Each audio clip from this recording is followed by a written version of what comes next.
My name is Michael Carter, and until 6 months ago, I believed I had everything a man could want.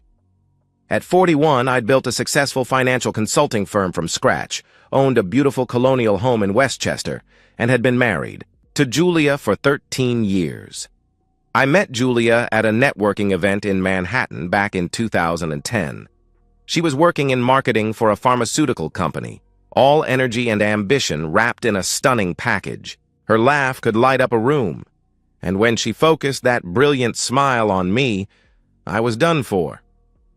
We dated for 18 months before I proposed at the same rooftop bar where we'd had our first kiss. Those early years were everything marriage should be.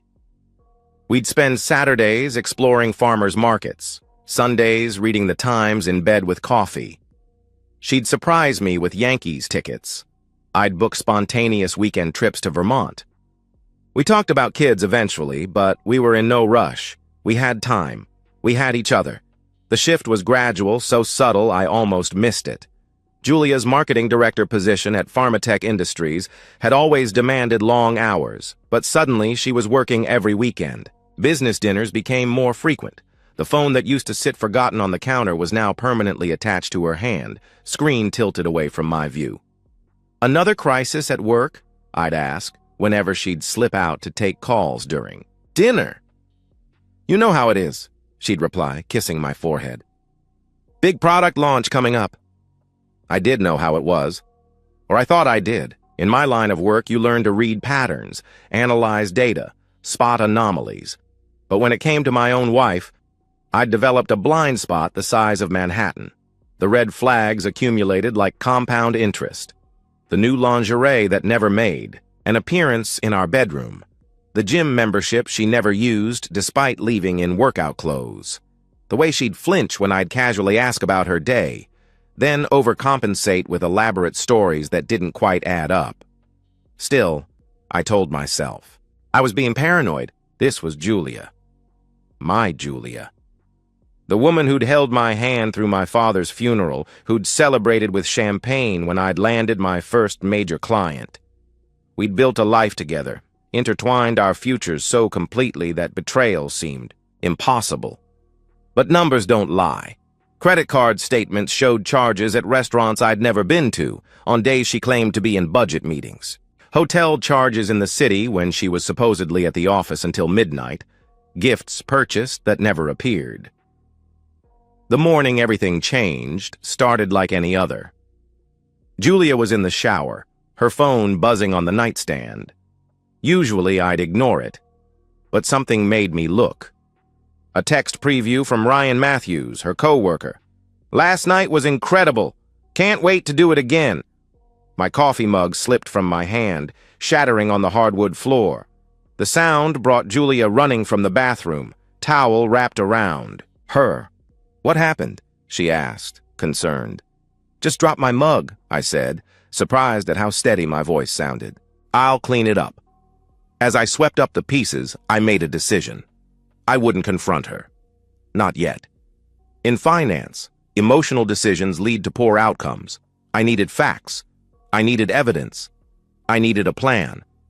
That afternoon, I made an appointment with Thomas Sterling, a private investigator recommended by my lawyer friend. Tom was expensive, discreet, and thorough. Exactly what I needed. "How long do you want surveillance?" he asked, his weathered face showing no judgment. "As long as it takes to know the truth," I replied. 2 weeks.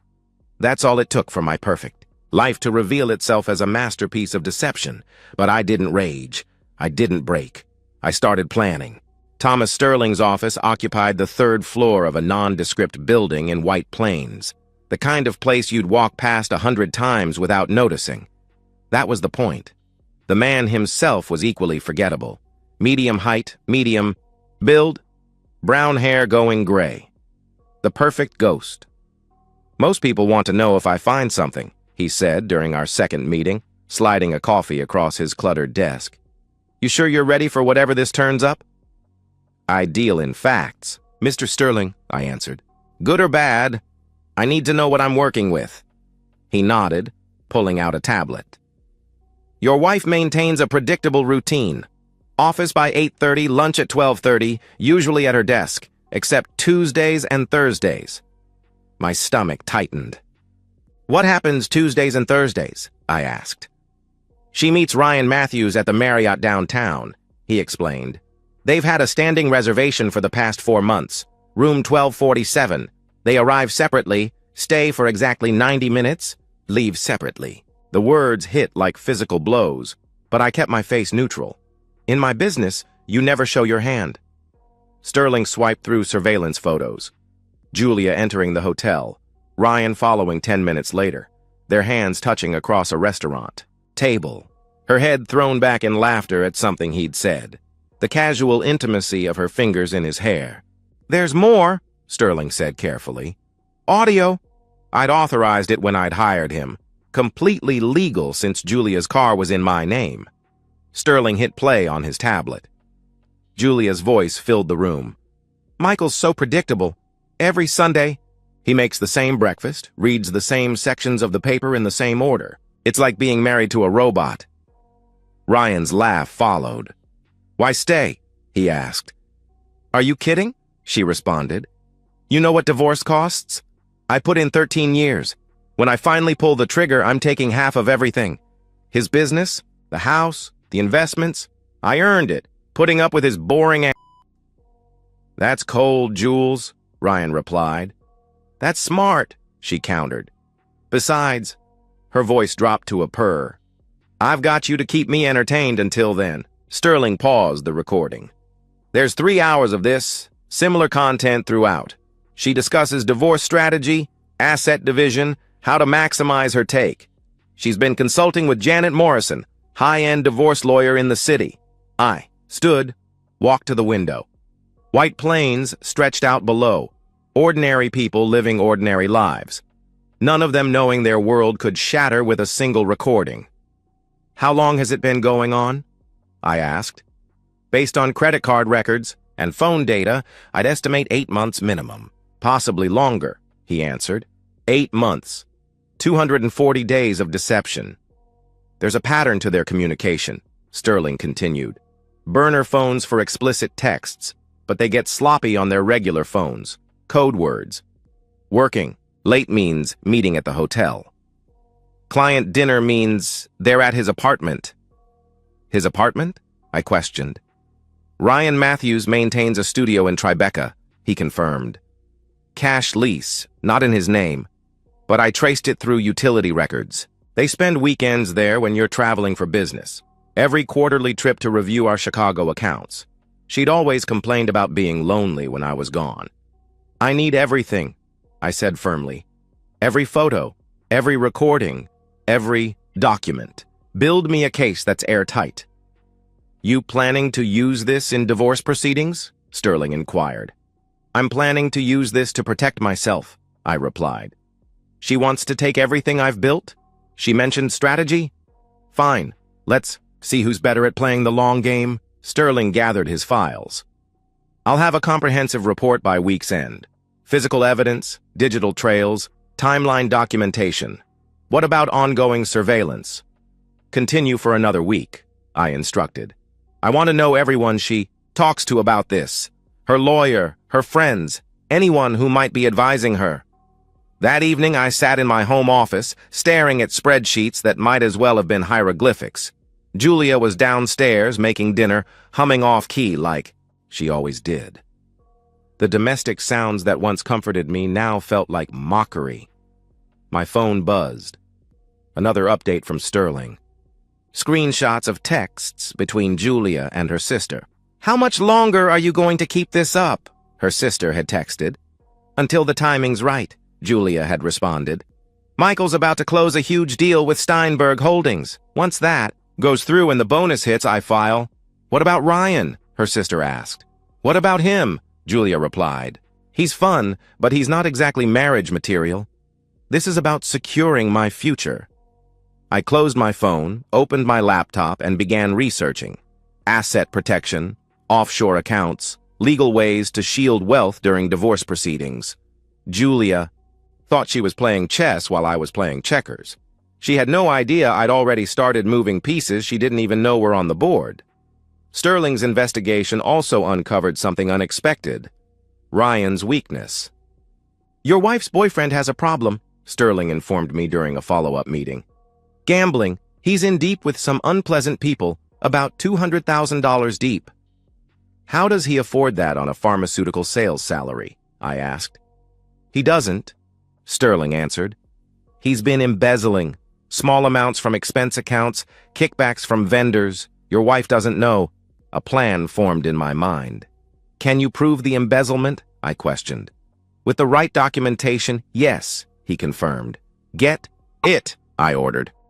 3 weeks after that first meeting with Sterling, I sat across from David Walter, managing partner at Walter, Watts & Associates.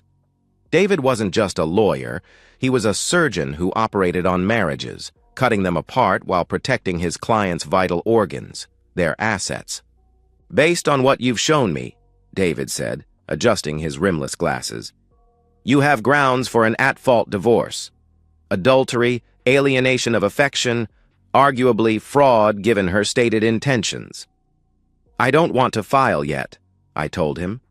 His eyebrows rose slightly. "Most men in your position want to serve papers immediately. Most men in my position act on emotion," I explained. "I'm approaching this like a hostile takeover. You don't announce your intentions until you've already won." David smiled, the expression of a shark recognizing another predator.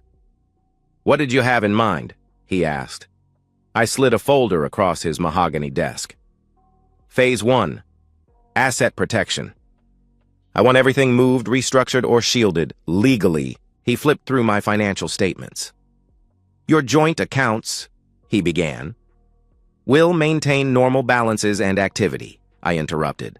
"I'm not stupid, but my business accounts, my investment portfolio, the properties held by my LLC, those need to be restructured."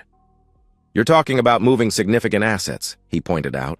"That could be seen as hiding marital property." "Not hiding. Protecting," I corrected. "My business has international clients. It makes sense to establish offshore accounts for foreign transactions. The real estate holdings? I'm restructuring for tax purposes, completely legitimate, especially with the new regulations." David made notes on his legal pad. "And phase 2? He inquired. "Information warfare," I answered. "Julia's been consulting with Janet Morrison. I want to know their strategy before they do." "I can't spy on opposing counsel," he warned. "I'm not asking you to," I replied. "But Morrison's paralegal just applied for a position at your firm. Might be worth an interview." His smile widened. "You've done your homework." "I'm a financial consultant," I said. "Research is what I do." Over the next hour, we mapped out a strategy that would make Sun Tzu proud. Every move Julia might make, we had a counter. Every asset she thought she could claim, we had a legal shield. "What about the house?" David asked. "Technically owned by my LLC, not jointly," I explained. "She's listed as a resident, not an owner." "She'll argue that it's marital property regardless," he cautioned. "Let her argue," I said. "By the time she realizes what's happening, the LLC will have sold it to another shell company I control. She'll be fighting for something that no longer exists." That evening, I started implementing the plan. First, I opened new accounts at banks where Julia had no presence. Small transfers at first, $500 here, $1,000 there, amounts that wouldn't trigger attention but would accumulate quickly. Next, I contacted my business partners. "I'm restructuring for international expansion," I explained. Each believed they were the only one I was telling. Each agreed to redirect payments to the new offshore accounts I'd established. The house was trickier. I needed Julia to sign documents without realizing what she was signing. Fortunately, she'd grown lazy about reading what I put in front of her. "Honey, I need your signature on these tax documents," I said one evening, sliding papers between her wine glass and her phone. She barely glanced up from texting, probably Ryan. "Where do I sign?" she asked. "Just the flagged pages," I answered. Her pen moved across the documents that would transfer her residency rights to a month-to-month basis. Another set buried in the stack restructured our home equity line of credit, removing her as a co-signer. All done, she said, sliding them back. You're so good at handling all this boring financial stuff. That's why you married me, right? I asked. For my boring predictability? She laughed, not catching the edge in my voice. Among other reasons. Yeah, I thought. About 3 million other reasons. The truly satisfying part came when I handled our credit cards. As the primary account holder, I had full control. I didn't cancel them. That would be too obvious. Instead, I gradually reduced the limits. $50,000 became $40,000, then $30,000. Small enough decrements that the automated alerts wouldn't trigger. I also started documenting everything. Every client dinner, I noted in my calendar with screenshots of her location data showing her at Ryan's apartment. Every weekend conference, I saved hotel receipts from her credit card statements showing charges for 2 guests. Sterling continued. His surveillance, building an encyclopedic record of the affair. Videos of them entering hotels. Photos of intimate dinners. Audio recordings that would make Julia's lawyer weep. But the masterstroke was Ryan's gambling debt and embezzlement. Sterling had compiled irrefutable proof, altered expense reports, forged receipts, vendor kickback agreements. Ryan had stolen nearly $75,000 over 2 years, using it to feed his gambling addiction. He owed $200,000 to people who broke bones for lesser debts. 3 months into my preparation, everything was in place. 70% of our liquid assets had been legally moved beyond Julia's reach. The house was one signature away from being sold to my shell company. Our investment portfolio had been restructured into trusts that predated our marriage, backdated legally through a loophole David had found. Julia remained blissfully unaware, lost in her affair and her dreams of taking me to the cleaners. She'd even grown bolder, barely bothering to hide her contempt. You know, she said one night after her 3rd glass of wine, sometimes I wonder what would have happened if I'd married someone more exciting. Like who? I asked. I don't know, she mused. Someone who takes risks, someone spontaneous, someone like Ryan, I thought. Well, you married me instead, I replied. Yeah, she sighed. I did. That night, I lay awake beside her, listening to her breathing. 13 years we'd shared this bed. 13 years of trust I'd given freely. In the darkness, I felt nothing. No anger, no sadness. Just cold, calculated determination. The Steinberg Holdings deal was set to close in 1 week. Julia was practically giddy with anticipation, already planning how she'd spend her half of the bonus. She had no idea the payment structure had been restructured, that the money would never touch an account she could access. Everything was ready. The evidence was compiled. The assets were protected. The trap was set. All that remained was to spring. D-Day was a Thursday. I chose it specifically because Julia would be at the hotel with Ryan, giving me time to execute without interference. At 9 a.m., I met with Robert Steinberg to finalize our merger, the deal Julia had been waiting for. Instead of the $2 million bonus she expected to hit our joint account, the payment went directly to my Cayman Islands Corporation. Unusual payment structure, Steinberg noted. Tax advantages, I explained. My accountant recommended it. By 10 a.m., the house sale was complete. Fast Cash Homes, a company I'd incorporated 3 months earlier, now owned our colonial. The beauty was that the sale wouldn't show up in public records for 30 days, long after Julia would need that information. At 11 a.m., I walked into Chase. Bank with a cashier's check for $400,000. The contents of our joint savings liquidated that morning. Closing the account, Mr. Carter? The manager asked. Investment opportunity, I replied. Time sensitive. By noon, every joint credit card had been canceled. Not frozen, canceled. Julia would find out the moment she tried to pay for her hotel room with Ryan. At 12:30 p.m., while Julia was presumably in the throes of passion at the Marriott, I sat in David Walter's office as he prepared the divorce papers. But these weren't ordinary papers. You're sure about this? David asked. Once we file, there's no going back. File them at exactly 2 p.m., I instructed. That gives me time to execute the rest. The rest was the part I'd planned most carefully. At 1 p.m., I sent an anonymous package to Pharmatech Industries' HR department. It contained Sterling's complete report on Julia and Ryan's affair, the hotel receipts, the photos, the audio recordings, everything. But more importantly, it contained proof of Ryan's embezzlement. At 1:30 p.m., another package arrived at Ryan's, bookie's office. This one contained Ryan's work address, his home address, his daily schedule, and a note. He's been stealing from his company. Might affect his ability to pay you back. At 1:45 p.m., I sat in my car outside the Marriott, waiting. At 2:03 p.m., Julia emerged from the hotel, phone pressed to her ear, face pale. The divorce papers had been filed and her attorney notified. I watched her try her credit cards at the valet. Stand. Declined, declined, declined. She called me immediately. Michael, something's wrong with the credit cards, she began. They're canceled, I stated. Silence. Then, what? She asked. Check your email, I told her. David Walter sent you something. I watched her fumble with her phone, saw the moment. She opened the divorce filing. Her face went from pale to white.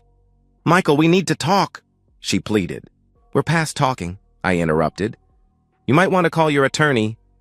Oh, and Julia, you should probably warn Ryan that HR wants to see both of you tomorrow morning. What did you do? She demanded. What did I do? I repeated. I protected myself from someone who's been f***ing another man while planning to rob me blind. The question is, what are you going to do now? She was crying now, mascara running. Where are you? She asked. Watching you, I answered. She spun around, scanning the street until she spotted my car. She ran toward me, but I pulled away before she could reach the door. 23 times. She called over the next hour. 23 times I didn't answer. Finally, a text. I'm at home. Please come talk. Home. The house she didn't know I'd sold. I arrived to find her on the porch, still in the designer dress she'd worn for Ryan. Her face was blotchy, eyes swollen. The moment she saw me, she launched into her performance. Michael, please, she begged. It didn't mean anything. I was confused. You were planning to divorce me and take everything, I stated. Her expression shifted, tears drying instantly. You don't know what you're talking about, she retorted. I pulled out my phone, played one of Sterling's recordings. Her voice filled the space between us. Michael's so predictable. When I finally pull the trigger, I'm taking half of everything. The mask dropped completely. So you spied on me? She accused. I investigated a threat to my assets, I corrected. Turns out I was right. Those assets are half mine, she claimed. Were half yours, I corrected. Check your bank account. She pulled out her phone, fingers shaking. I watched her face as she discovered the joint accounts were empty. You can't do this, she protested. That's marital property, which I moved to protect from someone planning to steal it, I explained. My lawyer says it's completely legal given your documented intent to defraud me. I'll fight you, she threatened. I'll take you for everything. With what money? I asked. Your credit cards are canceled. Your personal account has what, maybe $3,000. Janet Morrison requires a $50,000 retainer. She went pale again. The house, she started. Sold. 3 hours ago, I announced. That's impossible, she exclaimed. I didn't sign anything. Actually, you did, I replied. 3 months ago. You really should read what you sign. The reality of her situation was sinking in. No money, no credit, no house, no leverage. Ryan will help me, she said, but even she didn't sound convinced. Ryan's about to be unemployed and arrested for embezzlement, I informed her. He owes $200,000 to some very unpleasant people who just learned he might not be able to pay. I don't think he's in a position to help anyone. Her phone rang. Ryan's name on the screen. She answered on speaker, probably hoping I'd hear something useful. Julia, what the hell did you do? Ryan's voice was panicked. What do you mean? She asked. HR knows everything, he continued frantically. The hotels, the dinners, everything. They have photos, they have recordings, and they're saying something about missing money. Ryan, calm down. She tried to interrupt. I can't calm down, he shouted. I'm going to lose my job. We're both going to lose our jobs. Did you tell anyone about us? No, she began. This is your husband, isn't it? He accused. Your husband did this. Ryan, we can figure this out, she attempted. There is no we, Julia, he snapped. This is over. Don't contact me again. The line went dead. Julia stood there, phone in her hand, mouth open. In the span of 5 hours, she'd lost everything. Her marriage, her money, her house, her lover, and soon, her job. You destroyed me, she whispered. No, I said, turning back to my car. You destroyed yourself. I just didn't save you from the consequences. As I drove away, I felt the first stirrings of something I hadn't expected. Not satisfaction, not revenge, but simple relief. The months of deception were over. The careful planning had paid off. Julia would face the consequences of her choices, and I would rebuild my life without her shadow hanging over it. The next 3 days were a symphony of destruction. Each movement perfectly timed. Friday morning, 8:47 a.m., Julia walked into Pharmatech Industries for what would be the last time. Sterling was there, sitting in his car in the visitor's lot, documenting everything. She went in confident, he reported via text. Came out in tears 40 minutes later with a banker's box. Human resources had been thorough. Gross misconduct, violation of company policy regarding workplace relationships, and bringing disrepute to the company. No severance, no references, immediate termination. Ryan hadn't even made it that far. Security had escorted him out Thursday evening after the embezzlement evidence surfaced. Criminal charges were pending. Saturday brought a new wave of humiliation. Julia's friends, the same ones who'd covered for her affair, suddenly went silent. Social media told the story. She'd been removed from their private groups, unfriended, unfollowed. The sisterhood that had enabled her betrayal abandoned her the moment she became a liability. Her best friend, Monica, actually called me. Michael, I just wanted to say I had no idea she was planning what she was planning, she explained. If I'd known about the money thing... You knew about the affair, though, I pointed out. Silence. Then, I thought it was just a fling. I didn't think she'd actually... She started. Destroy our marriage? Try to rob me? Ruin lives? I finished. She hung up without another word. Sunday was when Julia made her first real mistake. She showed up at my office, my private office that she'd only visited twice in our entire marriage. I was working, preparing for Monday's client meetings when she walked in using the spare key I'd forgotten she had. She looked terrible, hair unwashed, wearing the same clothes from Thursday, eyes bloodshot. We need to talk, she said. We have lawyers for that, I replied. I can't afford a lawyer, she admitted. That sounds like a personal problem, I responded. She sat uninvited in the client chair. Michael, I know I hurt you, she began. You didn't hurt me, I corrected. You revealed yourself. There's a difference. I made a mistake, she claimed. I set down my pen, gave her my full attention. A mistake is forgetting an anniversary, I explained. You conducted an 8-month affair while planning to divorce me for maximum profit. That's not a mistake. That's a campaign. I was confused, she tried to justify. You were calculated, I interrupted. I have 3 hours of audio where you discuss strategy with Ryan. Would you like me to play your greatest hits? The part where you call me boring? Or maybe where you laugh about taking the house? Her face crumpled. I didn't mean those things, she insisted. Yes, you did, I countered. And that's actually fine. You're entitled to your opinion. What you're not entitled to is my money, my house, or my sympathy. I have nothing, Michael, she pleaded. Nothing. You have what you earned, I told her, which, coincidentally, is nothing. My parents, she started. Know everything, I interrupted. I sent them Sterling's report yesterday. She went white. "You didn't," she whispered.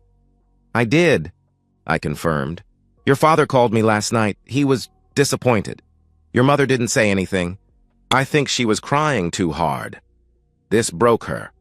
The tears came hard and fast, her body shaking with sobs. For a moment, just a moment, I felt something. A ghost of the love I'd once had for this woman. Then I remembered the recordings, the mockery, the calculated cruelty of her betrayal. "There's something else," I said. "Ryan's in the hospital." She looked up, tears stopping instantly. "What?" she asked. "Apparently his creditors weren't happy about his sudden unemployment," I explained. "They found him Friday night. Broken ribs, fractured jaw, ruptured spleen. He'll live, but he won't be pretty anymore." "Did you?" she began to accuse. "I was here all night," I stated. "Security footage confirms it. I had nothing to do with it." Monday morning, the divorce papers were officially served. David had crafted them beautifully, no-fault filing that would move quickly given the circumstances. Julia would get exactly what she was entitled to under law: her personal belongings, her car, still making payments, and her retirement account, barely 5 figures. Everything else was either protected by prenuptial agreements she'd signed without reading or had been legitimately moved beyond reach. She tried one last gambit, showing up at the house Monday evening with her parents. I was ready for them. Her father, Robert, was a good man. Old school, worked his whole life as a plumber, built his business from nothing. Her mother, Diane, was a kindergarten teacher. Salt of the earth people who'd raised a daughter they know. "Longer recognized, Michael," Robert said. "We need to discuss this situation."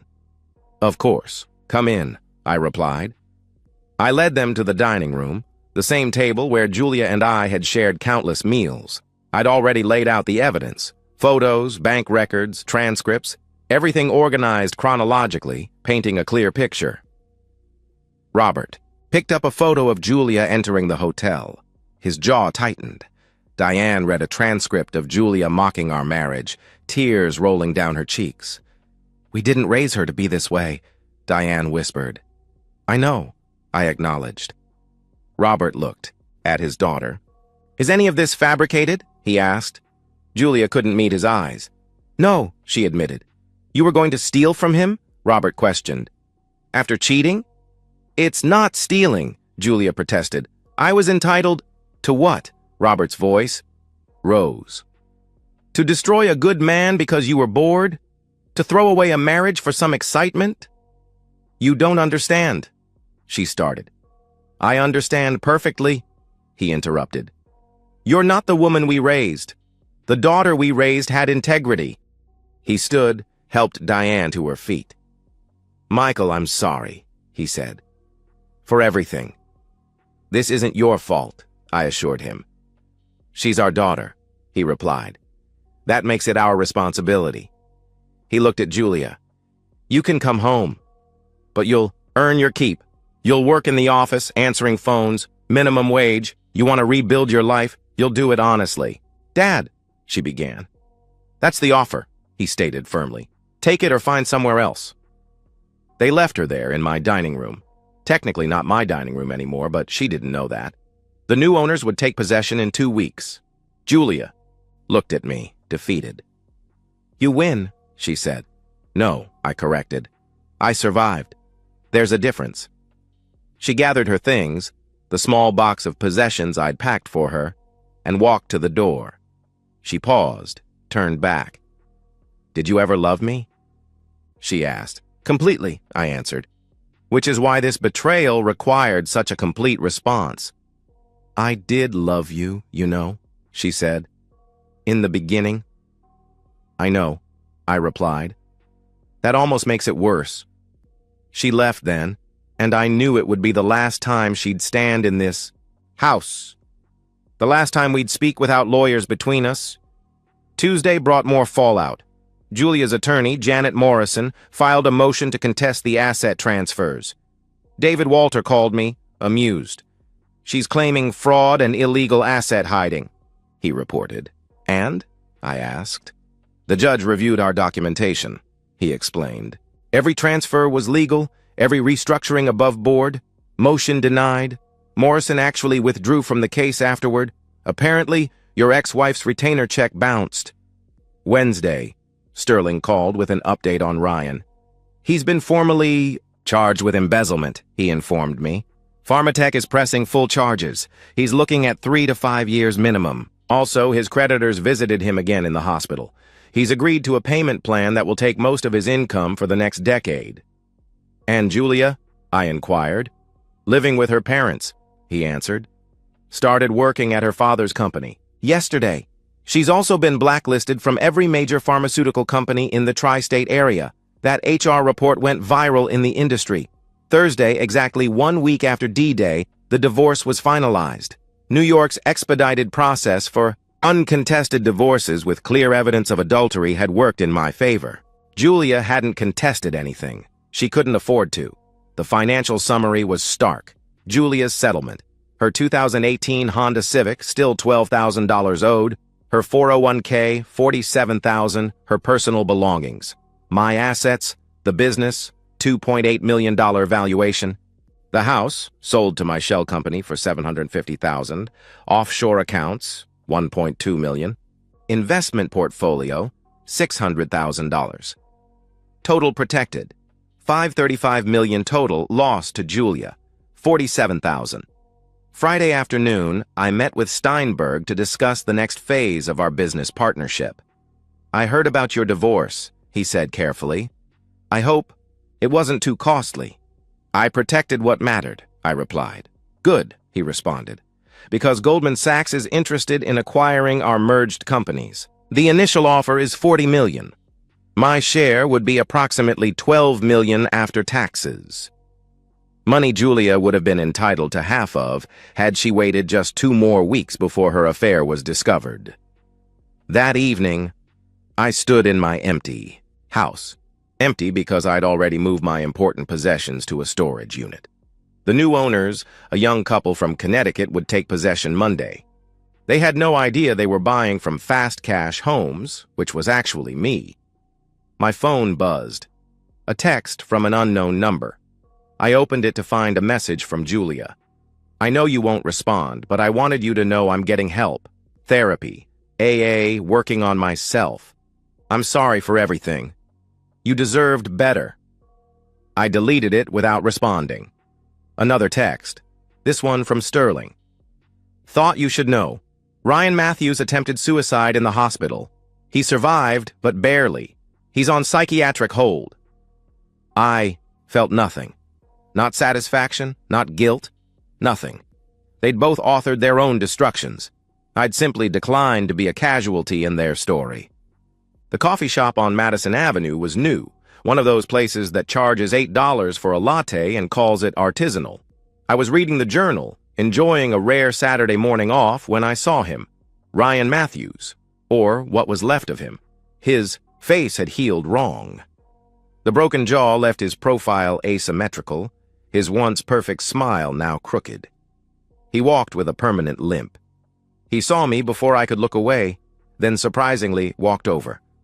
Mind if I sit? He asked. I gestured. To the empty chair. Up close, the damage was worse. Scar tissue covered his knuckles. His left eye drooped slightly. I wanted to apologize, he said. No, you want absolution, I corrected. There's a difference. Maybe, he admitted. But I am sorry. It's worth exactly nothing, I replied. Like Julia's divorce settlement, he flinched. How is she? He asked. Living with her parents, I answered. Working reception at her father's plumbing company. Last I heard, she was dating some guy from her AA group. We sat in silence while his coffee arrived. I lost everything, he said. You stole from your company and loved another man's wife, I stated. Consequences follow actions. She really was going to take you for everything, he revealed. Had spreadsheets calculating down to the penny what she could get. I know, I replied. For what it's worth, you won, he said. Completely. No, I just didn't lose, I corrected. He limped away, a broken man. 2 hours later, I met David Walter for lunch. Goldman Sachs deal closed yesterday, he reported. $12 million after taxes as projected. Good, I responded. You know Julia hired 3 different lawyers after Morrison? He mentioned. Each quit when they saw the evidence. That afternoon, I closed on a new penthouse downtown. The realtor, an attractive brunette named Sarah, handed me the keys with a warm smile. "Congratulations, Mr. Carter," she said. "It's a beautiful space for a new beginning." "That's the plan," I replied. "The divorce must have been difficult," she observed. "The marriage was difficult," I corrected. "The divorce was just paperwork." She laughed.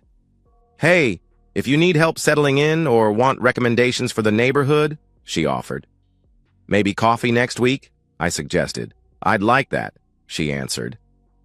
A week later, walking through Central Park, I saw them, Julia and Ryan, sitting on opposite ends of the same bench near the reservoir.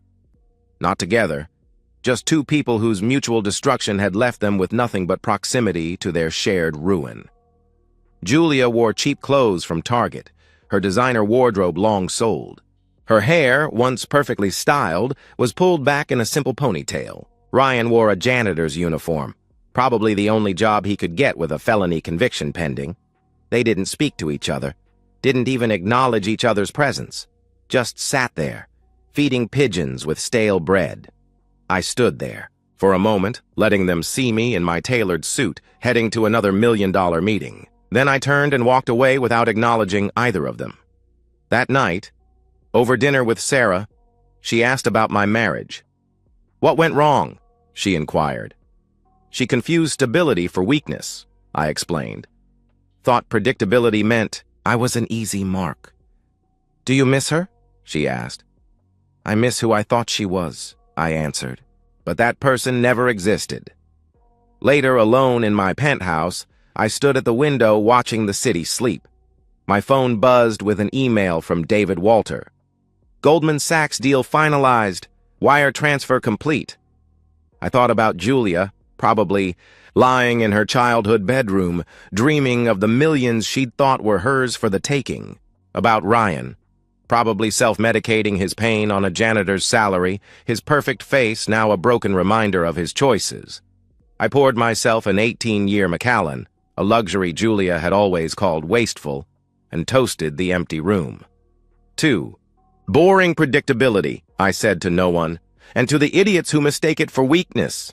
The city sparkled below, indifferent and eternal. Somewhere out there, Julia was learning to live with consequences. Ryan was learning to live with pain, and I was learning to live with victory. My phone rang, an unknown number. Voicemail, Julia's voice, broken and slurred. "Michael, I know you hate me, but I wanted you to know. Ryan meant nothing. You were everything. I just got greedy, and now I've got nothing, and you've got everything. I loved you. I really did." Once, I deleted the message, blocked the number. 6 months post-divorce, I had my victory. Julia had her consequences. Ryan had his scars. Justice, as it turns out, tastes like expensive scotch and sounds like silence where chaos used to live. It wasn't sweet. It wasn't bitter. It was just complete. And so, we've reached the end of today's story. Was it what you expected, or did it take a twist you didn't see coming? I'm curious to hear your thoughts. Share them in the comments below, and let's get a conversation going. If this story kept you hooked, make sure to hit that like button. And if you're new here or just haven't subscribed yet, now's the perfect time to join our community. I bring you fresh, captivating stories every day, so click that subscribe button and turn on notifications so you never miss out. Thanks for watching, and I'll see you in the next one.